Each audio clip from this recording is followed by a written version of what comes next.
Bonjour, Dr Zaïd Olatunji, des histoires de gynécologie, nouvelle rubrique. Si vous n'êtes pas abonné, abonnez-vous, partagez la vidéo pour que les autres en profitent. Donc, dans cette rubrique, aujourd'hui, je vous parle d'une de mes patientes, une histoire, une belle histoire. C'est une patiente que j'ai reçue il y a 1 an et demi ou 2 ans. Je consultais à l'époque encore à Porto Novo, dans une clinique. Et c'est une patiente qui venait d'une ville un peu plus à l'intérieur dans le plateau qui s'appelle Pobet. Et c'est une patiente qui était agricultrice, qui n'avait pas beaucoup de moyens. Elle avait des moyens limités, des moyens financiers, on va dire. Déjà, les consultations spécialisées de fertilité coûtaient un peu plus cher. Donc, elle a préféré venir à Porto Novo faire sa consultation. Ça m'avait marqué en fait déjà par rapport aux moyens. Elle l'avait mentionné dès le départ. Et on a lancé un certain nombre d'explorations. Et on s'est rendu compte que, entre autres, en fait, elle avait les 2 trompes bouchées, ce qu'on appelle les obstructions proximales. Ça paraissait mal barré parce qu'en général, les proximales, la chirurgie n'arrive pas souvent à régler ces problèmes-là. Ça peut être délicat. Chez cette patiente, ce qui a été marquant, en fait, c'est qu'il fallait donc qu'on fasse une hystéroscopie et une célioscopie pour voir si on pouvait faire quelque chose. Et si c'était pas possible, ça aurait été forcément par fécondation in vitro. Là, la patiente me dit vraiment, docteur, mes moyens sont limités. Je lui donne les tarifs, ce que ça coûte une hystérocélio, c'est une double intervention en même temps. Et moi, je lui dis, vous savez, avoir des moyens limités ne veut pas forcément dire que vous ne pourrez pas le faire. Moi, ce que je vous propose, c'est pas la peine de dépenser votre argent dans des tisanes, dans des histoires à dormir debout. On va vous faire croire que ça va vous déboucher les troncs. Prenez votre temps, cotisez. Si ça vous prend 1 an, dans 1 an, on fera l'intervention. Au bout de 7-8 mois, la dame me rappelle en me disant, docteur, je suis prête pour l'intervention. Heureusement pour nous, les 2 trompes filaments ont pu être perméables. Une, franchement, l'autre l'était moins. Donc, on avait une lueur d'espoir à ce moment-là. Après l'hystéroscopie, la célioscopie, on a essayé d'avoir des rapports sexuels programmés après des déclenchements d'ovulation sur des cycles qui étaient quand même stimulés pour optimiser. L'histoire, c'était d'avoir à peu près une double ovulation tous les mois pour maximiser nos chances. Et la patiente venait tous les mois de sa ville. Elle venait faire ses monitorings d'ovulation. Au bout de 3 mois, grossesse.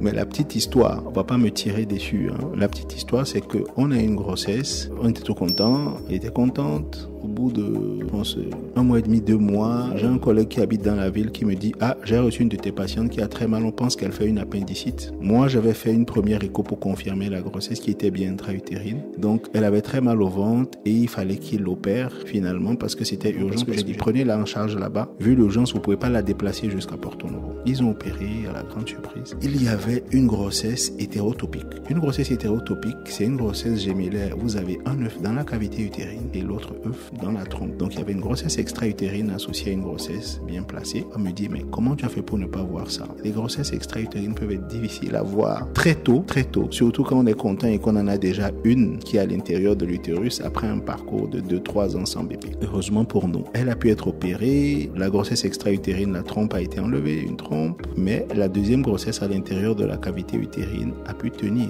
Après 9 mois, elle a pu avoir son bébé. Qu'est-ce que moi j'ai tiré comme leçon de ce cas? C'est que quand on fait les cycles de stimulation, c'est vrai qu'on peut avoir des doubles ovulations, mais il ne faut pas oublier les grossesses extra-utérines. Et même quand on fait les échos de confirmation de grossesse où c'est assez tôt, ça arrive fréquemment de ne pas voir un œuf dans des trompes parce qu'à ce moment, ils sont très petits. Mais surtout, le fait d'en avoir déjà un dans la cavité utérine peut nous distraire, surtout qu'on était en désir.